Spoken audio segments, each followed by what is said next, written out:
এই দেখো বর্ষা পড়ে গেছে, এখনো তোমরা আনারসের চাটনি খাওনি? ঝটপট খেয়ে নাও আনারসের চাটনি। এখন কিন্তু বাজারে প্রচণ্ড আনারস উঠেছে, তাই তোমরা আনারসের চাটনি খেয়ে নাও। আর কিভাবে খাবো জানো না? তো আজকে আমি যেভাবে বানাচ্ছি সেইভাবে শিখে নাও ঝটপট করে, আর সহজে বানিয়ে নাও আনারসের চাটনি। চোখ বাদ দিতে লাগবে না, ওই যে আনারসের চোখগুলো থাকে না, ওইগুলো বাদ দিতে লাগবে না, কিচ্ছু নয়। সহজে দেখে নাও কিভাবে আমি একেবারে আনারসের চাটনি পারফেক্টভাবে করছি। তো চলো দেখো, আমি কিন্তু কাঁচা পাকা মিলিয়ে একটা আনারস নিয়েছি, মানে অর্ধেক পাকা অর্ধেক কাঁচা সেরকম একটা আনারস নিয়েছি।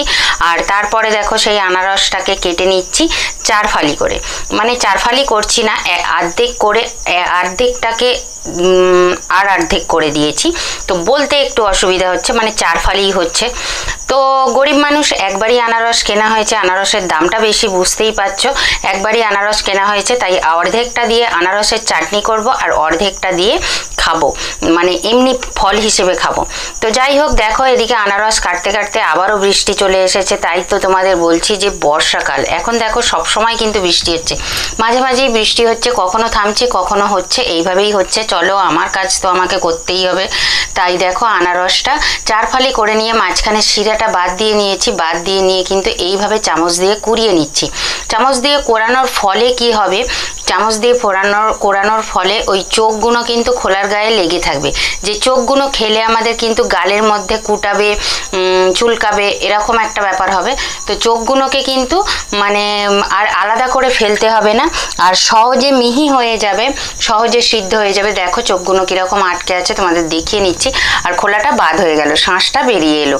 তো এইভাবে করলে কিন্তু আনারসের চাটনিটা একেবারে পারফেক্ট হবে। ওই পিস পিস করে করার থেকে এইভাবে একবার করে দেখবে, তাহলে কিন্তু সুন্দর হবে। আর আনারসের চাটনিটায় অনেকে হলুদ দেয়, আমি মানে অনেকে হলুদ দেয় না, আমি হলুদ দিয়ে করেছি। তো হলুদ দিয়ে করতে বেশ সুন্দর দেখতে হয়েছে, ভালো হয়েছে।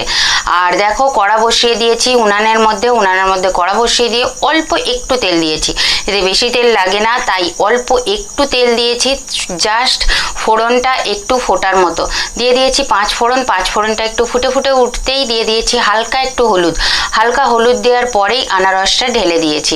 আনারসটা যে ওই রস সমেত কোরানো হয়েছিল সেই সমেতই ঢেলে দিয়েছি। আর এর মধ্যে অল্প একটু নুন দিয়ে দেবো, পরিমাণ মতো যেরকম লাগে আর কি, সেরকম একটু নুন দিয়ে দেবো। নুন দিয়ে অল্প একটু জল দিয়ে 5 মিনিটও লাগবে না, একটু ঢাকা চাপা দিয়ে রেখে দেবো। ঢাকা চাপা দিয়ে রাখার পর একটু সিদ্ধ হয়ে গেলে তারপরে দেবো চিনি। এই দেখো এতক্ষণ বকবক করছি, তোমাদের কিন্তু আমাকে স্বাগত জানানোই হয়নি। তো সুজাতা স্বপ্ন পরিবারে যারা যারা এসেছো তাদের জানাই অসংখ্য ধন্যবাদ, সাথে থাকার জন্য, পাশে থাকার জন্য। আরও একটু উপকৃত হব তোমরা যদি একটু লাইক কমেন্ট করো, আর কেমন লাগছে ভিডিওটা অবশ্যই বলো। সাথে থাকো, পাশে থাকো, এটাই আমি বারবার বলে থাকি। আর দেখো জল ঢেলে দেওয়ার পরে কিন্তু বেশ ভালো মতো সিদ্ধ হয়ে গেছে, সেটাই তোমাদের আমি দেখাতে চাইছি। কতটা দেখাতে পেরেছি জানি না। যাই হোক, এখানে একটু কাজু আর কিশমিশ দিয়ে নিয়েছি একটু গার্নিশিংয়ের জন্য, ঘরে খেলে না দিলেও চলবে, জাস্ট আনারস চিনি থাকলেই হবে। তো চলো একটু দিয়ে দিয়েছি, আর এবারে দিচ্ছি চিনিটা এখনো দিইনি, জলটা আগে দিয়েছিলাম, জলটা আগে দিয়ে ঢাকা দিয়ে দিয়েছি একটু সিদ্ধ হয়ে যাওয়ার পর। আর এটা বেশিক্ষণ সিদ্ধ করতে লাগে না, তার কারণ হচ্ছে এটা তো কোরানো জিনিস, বেশিক্ষণ সিদ্ধ করতে লাগে না, ওই একটু ঢাকা চাপা দিয়ে নিলেই চলে। তোমরা নিশ্চয়ই দেখছো আমি কিভাবে করছি, তো এইভাবেই করো, কিন্তু জিনিসটা খুব সুন্দর হয়েছে, খুব সুন্দর খেতে হয়েছে। এরপরে নামিয়ে নেওয়ার পরে আমি কিন্তু লেবু দেব, এতে লেবুটা মাস্ট, লেবু দিতেই হয়, তাই লেবুটা আমি দেব, দিলে তবে সুন্দর স্বাদ আসবে।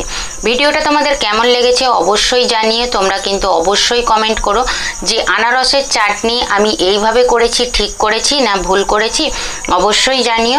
তো আজকের মতো এই পর্যন্তই। আনারসের চাটনিটা আমার রেডি হয়ে গেল। তোমরা সবাই কিন্তু আরও একবার বলছি সাথে থেকো, পাশে থেকো, আর ভিডিওটাকে লাইক করো। নিত্য নতুন রান্নার ভিডিও আমি দিতে থাকবো, তোমরা দেখতে থেকো। রান্নার ভিডিও, বিভিন্ন রকম হাতের কাজের ভিডিও দিতেই থাকবো, তোমরা এইভাবে আমার সাথে থেকো, পাশে থেকো। ঠিক আছে, আজকের মতো এইটুকুই। শুভ দুপুর, কেননা দুপুরবেলা ভিডিওটা ছাড়ছি, দুপুরবেলা রান্না করেছি। আজকের মতো এইটুকু, টাটা।